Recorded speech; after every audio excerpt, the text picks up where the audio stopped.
unang balita sa umagang ito.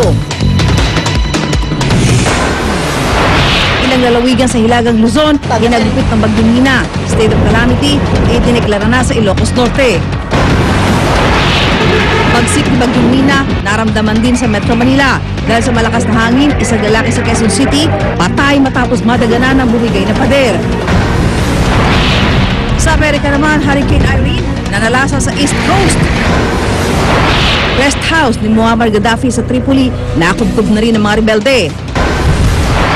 At mga Broadway shows sa New York, kasilado lahat dahil sa Hurricane Irene. Huwag pahuli, tutok na sa unang balita. Magandang umaga, narito na mga unang balita.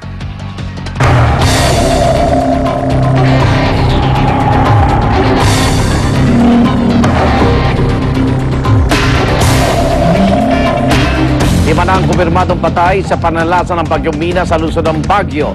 Ang dalawa sa kanila mga batang natabunan ng gumuhong basura. Mula sa Baguio, may live report si Jam Sisante. Jam! Igan, sa ngayon ay pabugso-bugso pang pag-ulan dito sa Baguio City. At sa kasamaang palad nga, 5 ang kumpirmado nasawi sa lungsod dahil sa Bagyong Mina. Bigla ang nakitilang buhay ng 2 batang magkapatid at isang binata nang matabunan sila ng gabundok na basura na lumabas mula sa bumigay na pader ng Irisan dump site. Yung Irisan dump site retaining wall, hindi niya nakaya yung lakas ng tubig at walang talagang outlet yung tubig sa retaining wall. So nag-give way yung retaining wall na siya ang dumali sa casualties natin dito sa below the dump site.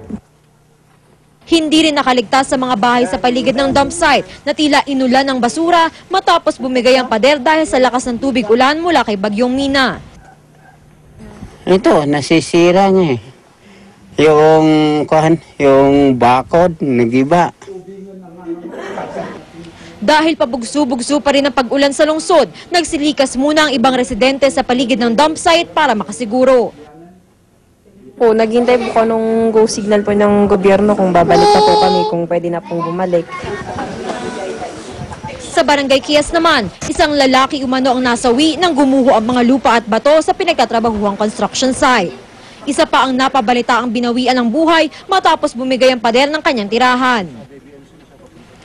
Nagsisimula namang magsibalikan sa kani-kanilang tahanan ang mga nakatira sa paligid ng City Camp Lagoon na binaha ng husto noong Sabado. Pero kalulnos-lulnos na tanawin ang tumambad sa kanila dahil sa mga ari-ari ang lubos na napinsala sa baha.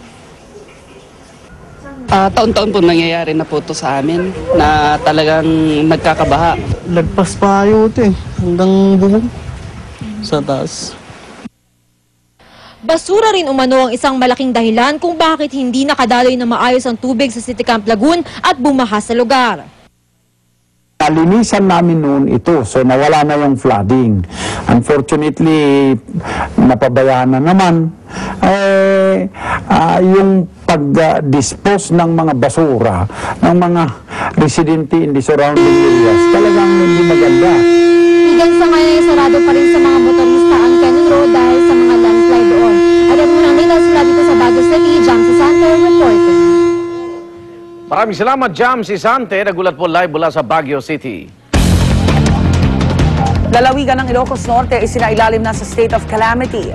2 bata naman ang patay sa landslide sa Pangasinan habang daan-daan ang nagsilikas sa La Union dahil sa matinding baha. Narito ang report.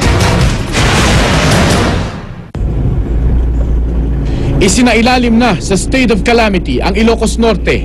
Lubog sa baha ang mga bayan ng Solsona, Pidig, San Nicolas, Vintar, Paway at maging ang Lawag City dahil sa magdamag na buhos ng malakas na ulan doon.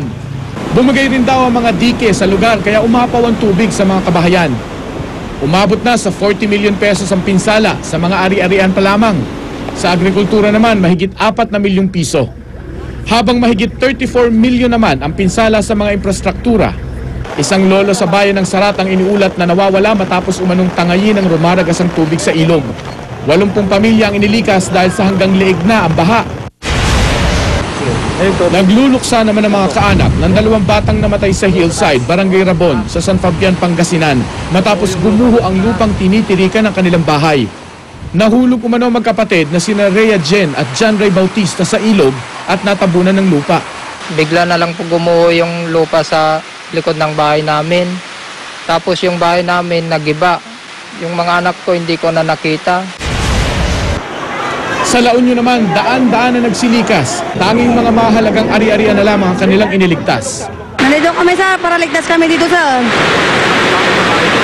bahay mo sir. Makakuha yung mataas ng bahanan sa bahay namin sir.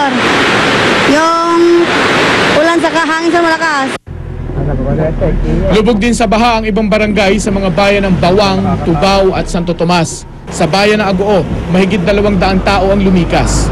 Hindi na rin madaanan ang MacArthur Highway ng maliliit na sasakyan. Isang puno naman ang natumba sa Don Pacoy Ortega Highway sa San Fernando City, pero mabilis din itong inalis. Para sa unang balita, Mark Salazar reporting. Dahil sa malakas na ulan at hanging dala ng bagyong Mina, 1 ang patay habang 2 ang sugatan matapos bataganan ng bumigay na pader sa Quezon City. Darito ang report ni Tricia Zafra. Mistulang binayo ng malalaking tipak ng hollow blocks ang karinderyang ito sa isang transport terminal sa Novaliches, Quezon City nang bumigay sa lakas ng hangin at walang tigil na ulan. Ang isang pader sa taas nito, 3 tao ang nadaganan. Kaya ang mga rescuer nagkumahog sa paghukay sa guho. Di nagtagal, tumambad ang wala ng buhay na katawan ni Mark Errol Colipano, 23 anyos. Ang 2 iba pa na mga nagtitinda sa karinderya, maswerteng nabuhay. Nagpapagaling sa East Avenue Medical Center si Vicente Abagat, habang mga galos sa likod at batok naman ang tinamo ni Elvira Fernando. Pagdating ko sa tindahan namin, na bumili nga ng iluluto, bumabagsak na unti-unti yung pader, tas yung billboard.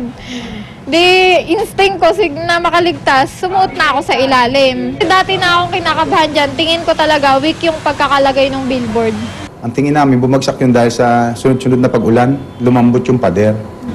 Masama ang loob ng mga kaanak ng biktimang nasawi. Naghihintay lang kasi ng masasakyan si Colipano sa terminal nang mabagsakan siya ng pader. Naulila niya ang asawang 4 na buwang buntis. Siyempre siguro sa may-ari naman talagang kailangan managot yan. Kasi bakit hindi ganun katibay yung bakod nila? Ayon sa pulisya, hindi alam kung sino ang nagpagawa ng naturang pader na sinasabitan ng mga tarpaulin at nagsisilbing billboard. Habang patuloy itong iniimbestigahan, paalala ng pulisya sa sangay ng gobyernong nakakasakop sa lugar. Alam ko po ang mga engineering, ang mga nag-inspect yan engineering ng Quezon City. Yung mga lugar na alam nilang baka prone na sa disgrasya. Lalo ganyan umuulan, may bagyo. Dapat pag kung saan ka nakapwesto, tignan mo yung lugar. Baka mamaya biglaan lang may pwede posibilidad na bumagsak. Patuloy pa rin sinusubukan ng GMA News na kunin ang pahayag ng Quezon City Engineering Office hinggil dito. Para sa unang balita, Tricia Zafra reporting. Ilang bahay naman ang nasira sa pananalasa ng bagyong Mina sa lalawigan ng Cagayan. Mula sa Cagayan, may live report si Victoria Vila. Victoria. Kaya matapos bayuhin ng bagyong Mina ang Cagayan, problema naman ngayon ang iniwan nitong pinsala. Sa kabila ng utos na mag-evacuate kahapon, nagpumilit si Arnold Pascua na manatili na lang sa kanilang bahay sa Barangay Caroan sa Gonzaga, Cagayan.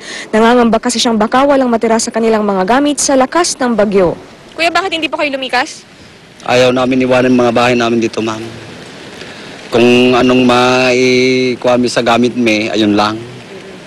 Talaga ayaw ming iwanan mga bahay namin. Ang mga residente ng Barangay Caroan dito sa Gonzaga, Cagayan ang mga unang inililikas tuwing may bagyo. Malaki kasi ang posibilidad na abutin ang kanilang mga bahay ng malalakas na alon. Dahil nga sa lakas ng ulan at hangin, nasira ang ilang mga bahay. Pero mas malala ang sitwasyon sa Barangay Racat, Santa Ana, Cagayan. Marami kasi sa mga bahay dito ang nawasak. Nagliparan ang mga bubong at ilang kubo ang bumigay. Maging ang mga bangka ay nasira.